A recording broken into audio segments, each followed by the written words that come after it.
2017 में मेरी जान पहचान हुई सौरभ के साथ। सौरभ उस टाइम पे क्रिप्टो करेंसी, बिटकॉइन, इन चीजों के बारे में पढ़ता था, इनमें इन्वेस्ट करता था, इनमें ट्रेड करता था।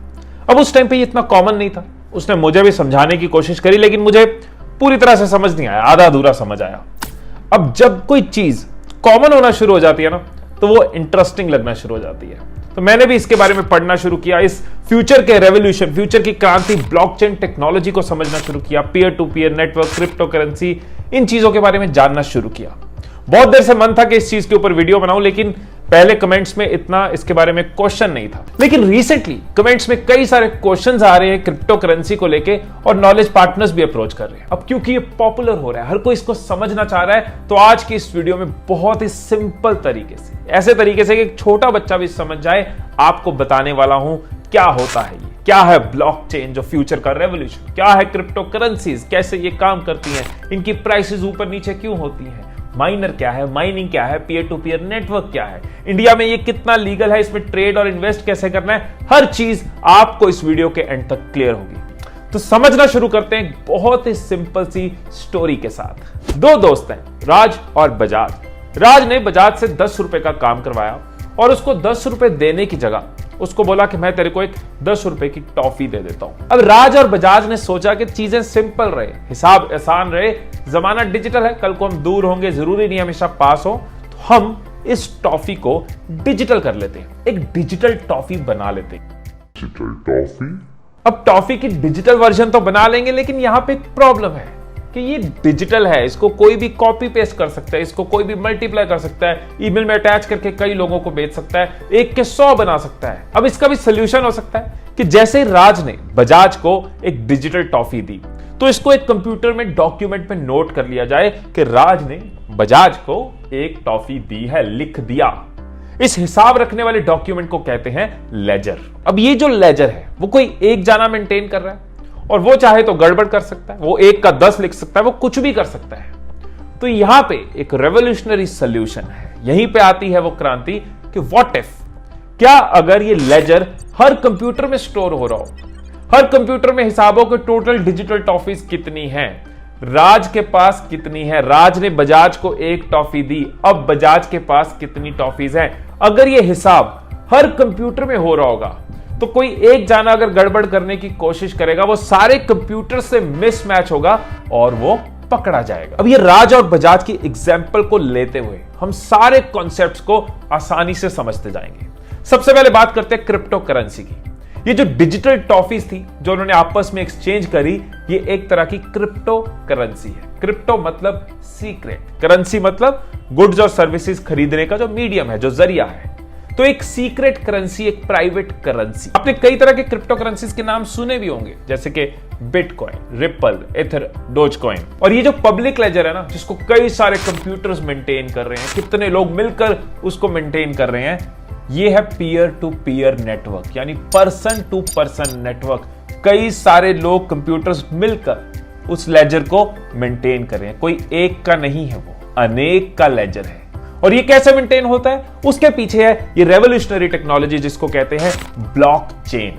ब्लॉकचेन 2 वर्ड से जुड़ के बना है, ब्लॉक और चेन, ब्लॉक्स की चेन। जैसे ट्रेन में कई डिब्बे होते हैं, एक डब्बा भर गया, अब दूसरा डब्बा लगा दिया, वो भी भर गया, अब अगला डब्बा लगा दिया। इसी तरह से ये ब्लॉकचेन काम करता है। एक ब्लॉक में ट्रांजैक्शंस भर गई, अब अगला ब्लॉक उसके साथ जुड़ जाता है, उसमें ट्रांजैक्शंस बढ़ गई, अब उसका अगला ब्लॉक जुड़ जाता है, और हर ब्लॉक में जो ट्रांजैक्शन शुरू होती है वो पिछले ब्लॉक की ट्रांजैक्शन के साथ जुड़ी होती है। मतलब सारी ट्रांजैक्शंस आपस में कनेक्टेड हैं, हर ब्लॉक चेन की फॉर्म में एक दूसरे से कनेक्टेड है। ये ब्लॉकचेन सिर्फ एक कंप्यूटर में नहीं, बल्कि कई सारे कंप्यूटर्स में पूरी ट्रांसपेरेंसी के साथ अवेलेबल होता है। ऐसे में अगर कोई चीट करना चाहे, कोई फ्रॉड करना चाहे, तो वो ट्रैक हो जाता है। अब मान लेते हैं कि राज और बजाज दोनों के पास क्रिप्टो करेंसीज है। राज के पास 2 बिटकॉइन है, उसने 1 बिटकॉइन बजाज को दिया। अब ये सारे कंप्यूटर्स काम पे लग जाते हैं, फटाफट से चेक करने लग जाते हैं कि क्या राज के पास सच में 2 बिटकॉइन है। उसकी सारी पुरानी ट्रांजैक्शंस के हिसाब से उसके पास 2 बिटकॉइन ही है। अब उसने बजाज को 1 बिटकॉइन दे दिया तो उसके पास 1 रह गया। बजाज के पास कितने थे पूरा चेक हुआ और बजाज के 1 बिटकॉइन ऐड हो गया। ये सारी ट्रांजैक्शंस एक्यूरेसी के साथ विद इन फ्यू सेकेंड्स होती है और ट्रांजैक्शन कंप्लीट हो जाती है। यही है ये टेक्नोलॉजी ब्लॉकचेन। सो जो भी लोग इस पब्लिक लेजर को मेंटेन कर रहे हैं, इसकी रिस्पॉन्सिबिलिटी ले रहे हैं, उनको कहते हैं माइनर्स। और इस प्रोसेस को, ट्रांजैक्शंस को मेंटेन करना, वैलिडेट करना, इसको कहते हैं माइनिंग। ये किसी को बैठ के नहीं करना होता, ये सब सिस्टम जनरेटेड होता है, ये सब ऑटोमेटिक होता है। लेकिन यस, इसके लिए स्पेशल कंप्यूटर्स लगते हैं, स्पेशल सॉफ्टवेयर लगते हैं। और इस प्रोसेस में, माइनिंग में जो टाइम इन्वॉल्व हो रहा है, जो पैसा इन्वॉल्व हो रहा है, इसके बदले में माइनर्स को उसी करेंसी में कुछ रिवॉर्ड मिलता है। अब आप कहोगे ठीक है, ये तो समझ आया कि क्रिप्टो करेंसी एक प्राइवेट डिजिटल करेंसी है, जिसमें जो भी ट्रांजैक्शंस होती हैं वो एक तरह के पब्लिक लेजर में रिकॉर्ड होती है, कई सारे सिस्टम्स में ब्लॉकचेन के साथ मेंटेन होती हैं। ये क्लियर हो गया। माइनर है जो उसको रिकॉर्ड कर रहा है, जिसके सिस्टम्स इसको रिकॉर्ड कर रहे हैं। माइनिंग क्लियर हो गया। अब यहां पे एक सवाल आएगा कि मेरे पास कितना पैसा है वो हर सिस्टम में मेंटेन हो रहा है, तो यहां तो कोई प्रिवेसी नहीं है, हर किसी को पता है किसके पास कितना पैसा है, कौन क्या लेके बैठा है, तो दिस इज नॉट राइट।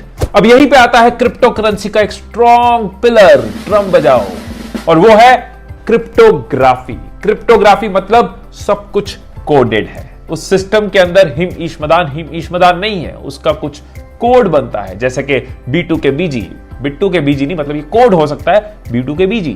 और यही एक बहुत बड़ा कारण है क्रिप्टो करेंसी की शुरुआत का और क्रिप्टो करेंसी की बढ़ती पॉपुलैरिटी का, क्योंकि कुछ लोगों को ये प्रॉब्लम थी कि जब पैसे हमारे हैं तो इसका कंट्रोल दूसरों के हाथ में क्यों हो, बैंक्स के हाथ में क्यों हो, अथॉरिटीज के हाथ में क्यों, एजेंसीज के हाथ में क्यों। गवर्नमेंट जब चाहे इन्फ्लेशन बढ़ा दे, नोट छप गए, इन्फ्लेशन बढ़ गई, इन्फ्लेशन घट गई, रुपये की वैल्यू कम हो गई, डॉलर की वैल्यू बढ़ गई। इस तरह की चीजों से लोगों को प्रॉब्लम थी कि ऐसा क्यों नहीं हो सकता कि करेंसी भी डिसेंट्रलाइज हो जाए, किसी एक का कंट्रोल ना हो। जब करेंसी सबकी है तो कंट्रोल भी सबका हो। मेरे पास कितना पैसा है ये बैंक में बैठे लोगों को क्यों पता हो, ऐसी कई ट्रेडिंग एजेंसीज के लोगों को क्यों पता हो, कई सारी पार्टीज को क्यों पता हो। अब पॉइंट ये है कि जब कोई एक बॉडी इसको कंट्रोल नहीं कर रही, जब इस पे सबका कंट्रोल है, तो इसकी प्राइस कैसे डिसाइड होती है। फिर ये कैसे सुनने में आता है कि बिटकॉइन का रेट बढ़ गया, बिटकॉइन का रेट घट गया। तो यहां पे मैं आपको बता दूं कि हर क्रिप्टो करेंसी में ये पहले से डिफाइंड होता है कि टोटल कितने कॉइन्स प्रोड्यूस होंगे। और जब कोई चीज फिक्स्ड होती है, जब कोई चीज लिमिटेड होती है, तो उसकी जो कॉस्ट है वो डिपेंड करता है कि उसकी कितनी डिमांड है। एग्जांपल देता हूं कि एक जमीन का टुकड़ा है, वो एक फिक्स्ड जमीन है, वो एक लिमिटेड है, राइट।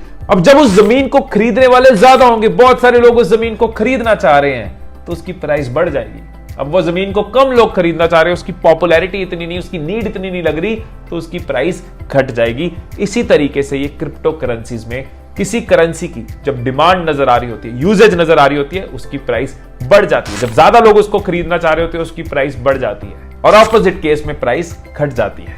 तो बिटकॉइंस की सप्लाई भी लिमिटेड 21 मिलियन, तो इसकी डिमांड बढ़ने से और घटने से इसकी प्राइस चेंज होती है। 2010 में बिटकॉइन था 20 रुपीज का, बीच में यह चला गया था 44-45 लाख रुपीज तक, आज की डेट में ये अप्रोक्सीमेटली 30 लाख रुपीज पे। मतलब अगर किसी ने बिटकॉइन में 2010 में 100 रुपए लगाए होते, तो आज उसके पास 1.5 करोड़ होते।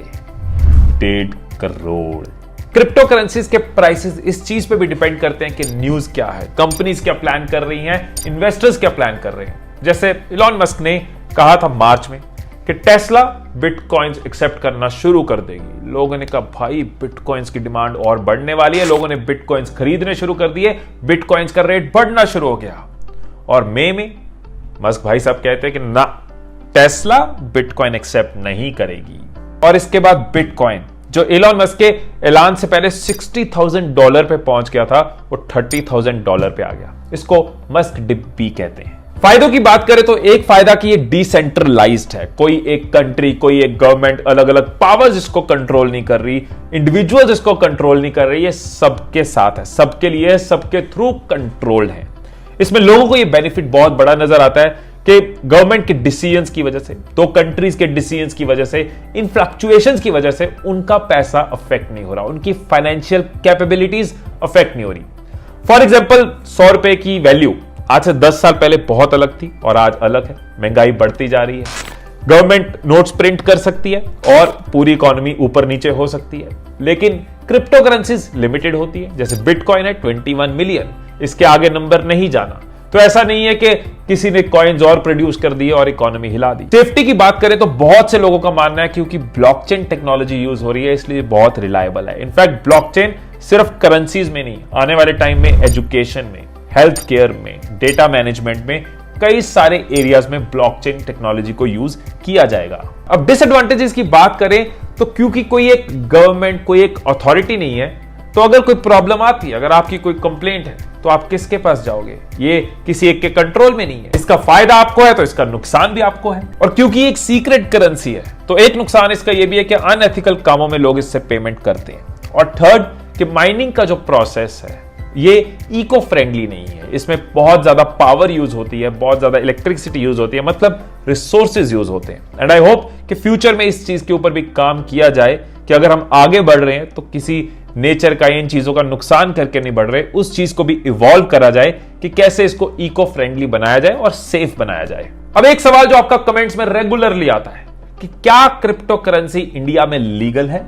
The answer is yes. इसीलिए पूरी बात सुनना जरूरी है। क्रिप्टो करेंसी में इन्वेस्ट करना लीगल है, लेकिन ये अभी भी लीगल टेंडर ऑफ मनी नहीं है। मतलब आप इसको पैसों की जगह यूज नहीं कर सकते। जैसे कुछ कंट्रीज में इसको लीगल टेंडर माना जाता है, आप क्रिप्टो करेंसी से खरीद सकते हो, बेच सकते हो, मार्केट में जाके कुछ ले सकते हो। सो इंडिया में अगर आप चाहो कि इंडियन रुपीस की जगह बिटकॉइन दे दो, डोज कॉइन दे दो, तो ये अभी अलाउड नहीं है। हाँ, बट क्रिप्टो करेंसीज में इन्वेस्ट करना, होल्ड करना और ट्रेड करना इंडिया में 100% लीगल है। ऑल्दो 2018 में आरबीआई ने बैंक्स के ऊपर एक स्ट्रिक्टली मना किया था कि आप क्रिप्टो करेंसी रिलेटेड ट्रांजैक्शंस में इन्वॉल्व नहीं हो सकते, लेकिन 2020 में लास्ट ईयर एक बहुत बड़ा डिसीजन आया था। सुप्रीम कोर्ट ने आरबीआई को इंस्ट्रक्ट किया था कि ये बैन हटा दिया जाए, जिसके बाद बहुत से लोगों ने क्रिप्टो करेंसीज में इन्वेस्ट करना शुरू किया। दोस्तों, ये थी मेरी एक कोशिश क्रिप्टो करेंसी के रिलेटेड मैं आपको उसके राइट, लेफ्ट, आगे पीछे की हर चीज बता पाऊं, आपको ये concept blockchain, peer to peer clear हो, फ्यूचर में क्या होने वाला आपको पता हो। मैं ये कहूंगा कि हर किसी की अपनी अपनी ओपिनियन है। कुछ लोग कह रहे हैं ये एक डिजिटल रेवोल्यूशन है, कुछ लोग कह रहे हैं ये एक हवा है, कुछ लोग कह रहे हैं एक स्मार्ट सोल्यूशन है, कुछ लोग कह रहे हैं एक टेम्पररी सी चीज है। इकोनॉमिस्ट, प्रोग्रामर्स, पॉलिटिशियंस इस चीज के ऊपर अपने अपने पॉइंट्स रख रहे हैं, तर्क वितर्क कर रहे हैं। कोई कह रहा है ये डिजिटल गोल्ड है, कोई कह रहा है कुछ भी नहीं है, उड़ जाएगा। सो आप अपने हिसाब से अपनी ओपिनियंस फॉर्म करो। मेरे लिए ये एक लर्निंग है, ये एक एक्सपीरियंस है और फ्यूचर की एक डाइवर्सिफिकेशन है।